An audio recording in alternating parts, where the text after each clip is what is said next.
Alright guys, welcome back to the channel. It's the Eradicator, and in the previous video we have seen the new throw mechanics from the last Inside Star Citizen, and yeah, we have Jared who is going to talk about the spring report. Guys, I want to talk to you about something, guys. This is terrible. 7 minutes and 35 seconds. What is going on, Jared? We have another half episode. Is this what you are doing with all the millions of dollars that you're getting from subscription money?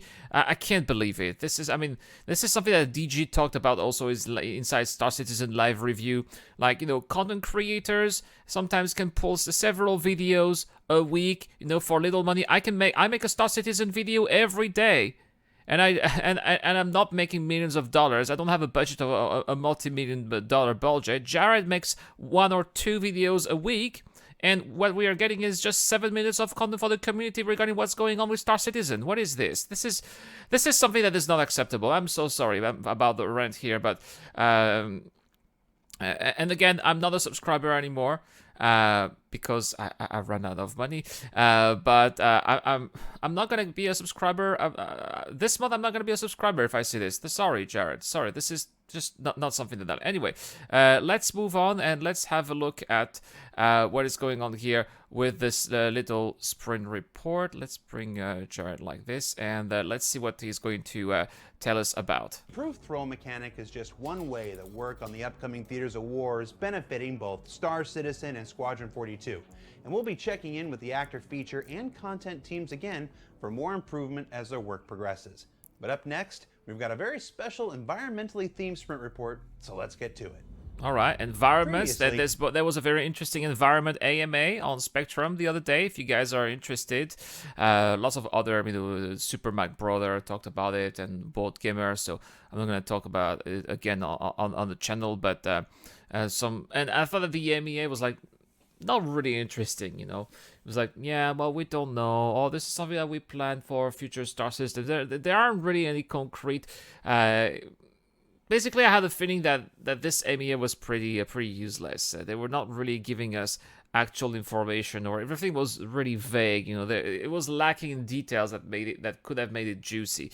So that's the reason why I decided not to talk about it in the channel, guys. We reported on the lighting team's efforts to convert. Again, how many times are we going to see the lighting team, the work of the lighting team, and especially what's done on Arkham? It's not even on the roadmap. See what I mean? It's not even on the roadmap.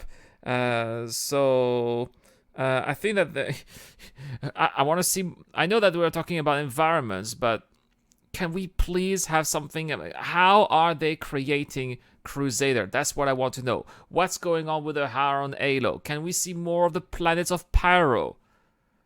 See what I mean? Area 18 over to the new day-night cycle and runtime probe tech that came online during New Babbage's development. The team really wanted to experiment with creating a dramatically different color palette for the daytime operations of this landing zone and the sometimes suspect nighttime offerings, and you can see here their progress in several of ArcCorp's back alleyways and corridors.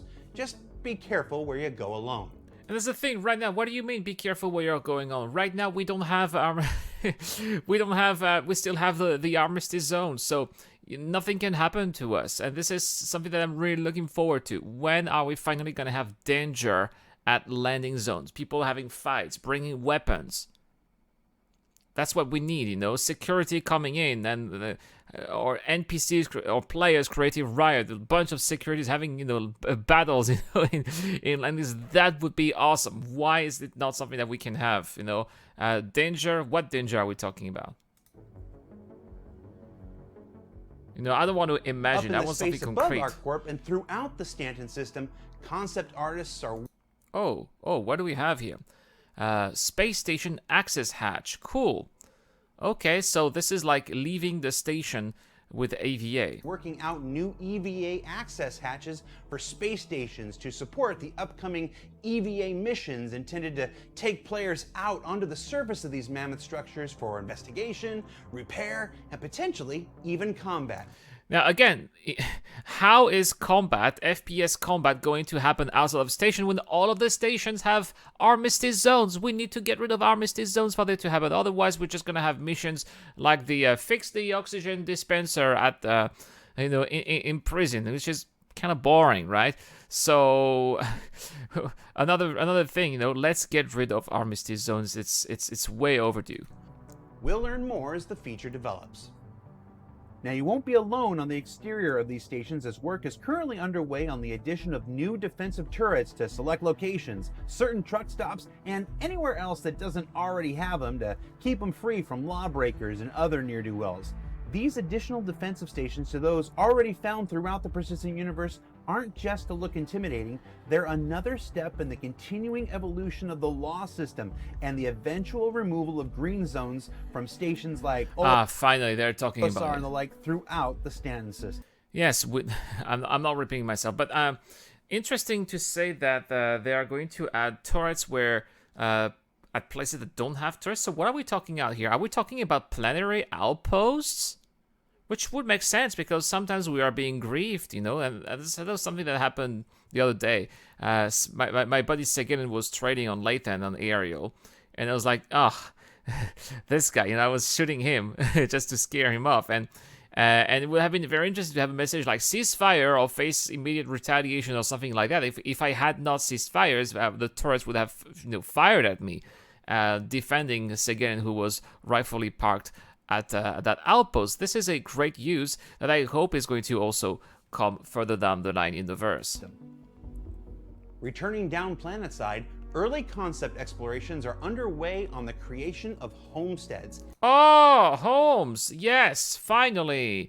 How long have we been told that they were gonna have settlements, outposts, but we're still just at early concept creation. So guys, hold your breath. This is not going to come for at least a couple of years, if it is ever going to come. Remember, I think that was in 2017, they were talking about putting roads on planets, and where are the roads? We still don't have the roads yet, right?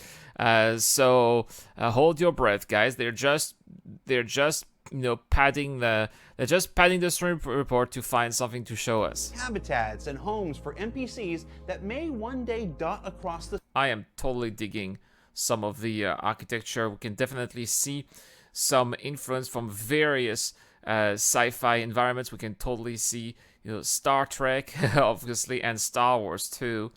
Surface of planets and moons throughout the Stanton system and beyond.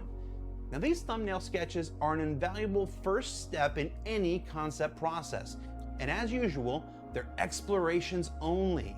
That means that while several of them may be chosen to make the next step into full-on development, the reality is that many of these may die here as solid examples of simply what we don't want to do. Exactly, like the, where is it here?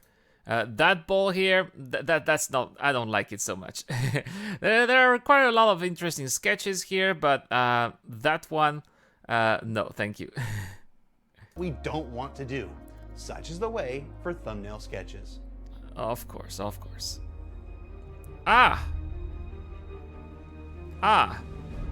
Rock formations and arches. Very nice. Yeah, we definitely need to see those. That definitely Lastly, would, team members are quite also exploring the jaw-dropping. creation of gigantic rock formations that can be used in multiple locations, including the upcoming planets of the Pyro system. Yes, when is the Pyro system? We need to have the updated roadmap. Please do tell us when it's coming. Everybody's like, I'm pretty sure they're waiting for, Digital Con to tell us when it's coming, but... Now, this test here is specifically about structure and scale, tech and process, more than the specific texture stuff you see here. Now, looking at them, I can't help personally but think not only about how they'll improve the look of our planets and moons, but what these will mean for player-run events like the Daymar Rally and the like. Oh, good little nod here to the Daymar Rally, yes. It's probably going to be very good for racing. Not just Daymar Rally, but I can also imagine some nimble ships like the M50 flying under those. I say it? Now this is pod racing. Don't sue me. All right. So what did we learn about? And that's pretty much it. Less than 7 minutes. It's actually 6 minutes and 52. That's not acceptable. I can't believe there was not in. I can't believe there should have been more. We should at least have what they are doing right. A work in progress on on Crusader. That was such a missed opportunity. Even if it's not good looking, at least show us, what's wrong. Why is it not good looking? Why was it delayed? The state of how it is right now. Explain to us why it's not satisfying and what we can do better. Because, right now we are at a state where the community, a big portion of the community is not happy with with Star Citizen's communication. More and more people grow disappointed, suspicious. CIG, you need to step up your game to keep the faith at an acceptable balance. A 7-minute episode, or actually less than 7-minute episode, is not good enough. That's going to be the final word here, the bottom line of this video, guys. Thank you very much for watching. Don't forget to hit those like and subscribe button. I am disliking this video. You dislike this video. And I'll see you guys next time for more Star Citizen content. This is the Eradicator. I'll see you guys later.